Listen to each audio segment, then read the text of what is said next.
తెలంగాణ ప్రయోజనాలకు భంగం కలగకుండా ఇతర రాష్ట్రాల ప్రాజెక్టుల డిజైన్లు ఉండాలన్నారు మంత్రులు.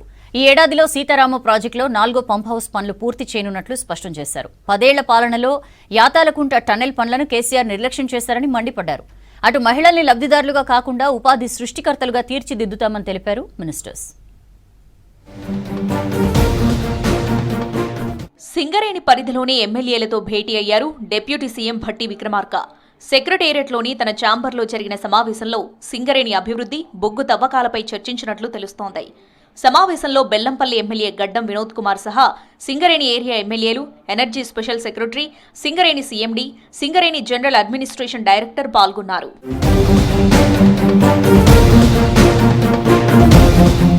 తెలంగాణ ప్రయోజనాలకు భంగం కలగకుండా ప్రాజెక్టుల రూపకల్పన ఉండాలన్నారు మంత్రి ఉత్తమ్ కుమార్ రెడ్డి.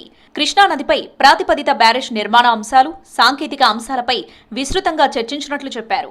కృష్ణా జలాలపై వాటాలకు అనుగుణంగా వినియోగించేలా చర్చలు జరిగాయన్నారు. సెక్రటేరియట్లో మంత్రి ఉత్తమ్ కుమార్తో భేటీ అయ్యారు కర్ణాటక మంత్రి బోసురాజు. తెలంగాణ, కర్ణాటక రాష్ట్రాల మధ్య కృష్ణా జలాల వినియోగం, తాగునీటి అవసరాలపై చర్చించారు. సమావేశంలో మంత్రులు జూపల్లి కృష్ణారావు, వాకిటి శ్రీహరి సహా రాయచూరి ఎంపీ నాయక్, నాగర్ కర్నూలు ఎంపీ మల్లు రవి పాల్గొన్నారు.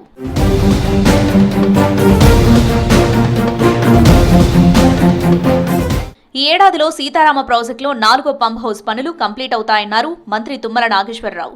4వ పంప్ హౌస్ పూర్తయితే అశ్వారావుపేటకు గోదావరి జలాలు అందుతాయని చెప్పారు. ఖమ్మం జిల్లాలోని యాతాలకుంట సీతారామ టన్నెల్ ట్రంక్ పనులను పరిశీలించారు మంత్రి తుమ్మల. పనుల పురోగతిపై అధికారులతో మంత్రి రివ్యూ చేశారు. 10 ఏళ్ల పాలనలో యాతాలకుంట టన్నెల్ పనులను కేసీఆర్ నిర్లక్ష్యం చేశారని విమర్శించారు మంత్రి తుమ్మల నాగేశ్వరరావు.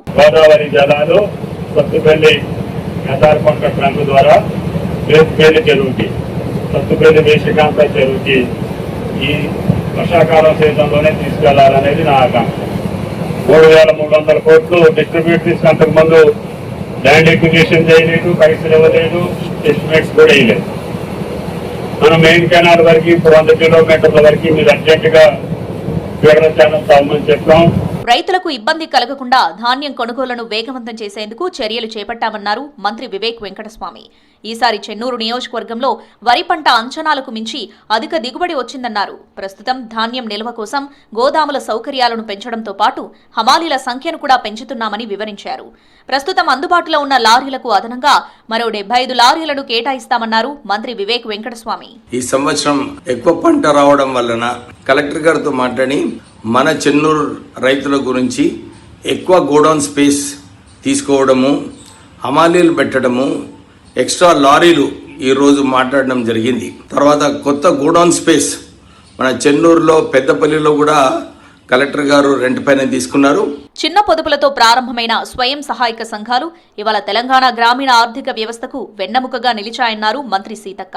మహిళలను కేవలం లబ్ధిదారులుగా కాకుండా పారిశ్రామికవేత్తలుగా, ఉపాధి సృష్టికర్తలుగా రేవంత్ సర్కార్ తీర్చిదిద్దుతుందన్నారు. 2 ఏళ్లలో ప్రభుత్వ సహకారంతో సాధించిన మహిళా సాధికారతను ప్రపంచానికి చాటి చెప్పేలా ఇవాల్టి నుంచి మహిళా వారోత్సవాలు నిర్వహిస్తున్నామని చెప్పారు సీతక్క.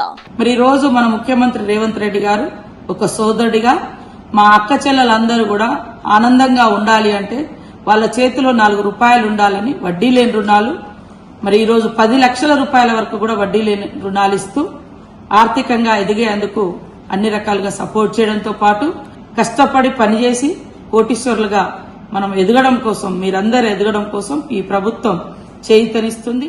రాష్ట్రంలో అడవుల రక్షణ, వాతావరణ సమతుల్యతకు ప్రాధాన్యత ఇస్తున్నామన్నారు మంత్రి కొండా సురేఖ. సంగారెడ్డి జిల్లాలో అర్బన్ ఏకో పార్కులను అభివృద్ధి చేస్తున్నట్లు చెప్పారు. సంగారెడ్డిలో 32 లక్షలతో నిర్మించిన అటవీశాఖ బీట్ ఆఫీసర్స్ వసతి గృహాలను మంత్రి దామోదరతో కలిసి ప్రారంభించారు మంత్రి కొండా సురేఖ. ఫారెస్ట్ పార్కులను మేము ఓపెన్ చేయడం జరిగింది. ఒకటేమో అమృతవనం, ఒకటి హరిత ద్వారం, ఒకటి బొందపల్లిలో. ఈ 2 కూడా ఓపెనింగ్ చేయడమే కాకుండా అందులో కావాల్సిన ఫెసిలిటీస్, సైక్లింగ్ చేయొచ్చు, వాకింగ్ చేయొచ్చు, పిల్లలను తీసుకొచ్చి మరి వారితో పిక్నిక్ లాగా కూడా గడిపేటటువంటి అవకాశం ఉంది. పెట్రోల్, డీజిల్ ధరల పెంపుపై మండిపడ్డారు మంత్రి పొన్నం ప్రభాకర్. ఓవైపు పెట్రోల్, డీజిల్ ధరలు పెంచుతూ రైతులకు భరోసా పేరిట బీజేపీ మోసపూరిత యాత్ర చేస్తుందని ఆరోపించారు. పెట్రోల్, డీజిల్ ధరలు వెంటనే తగ్గించాలని డిమాండ్ చేశారు. రైతు వ్యతిరేక విధానాలతో బీజేపీ మోసం చేస్తుందని ఆరోపించారు. ప్రజలు బీజేపీ నేతలను ఎక్కడికక్కడ నిలదీయాలని పిలుపునిచ్చారు మంత్రి పొన్నం.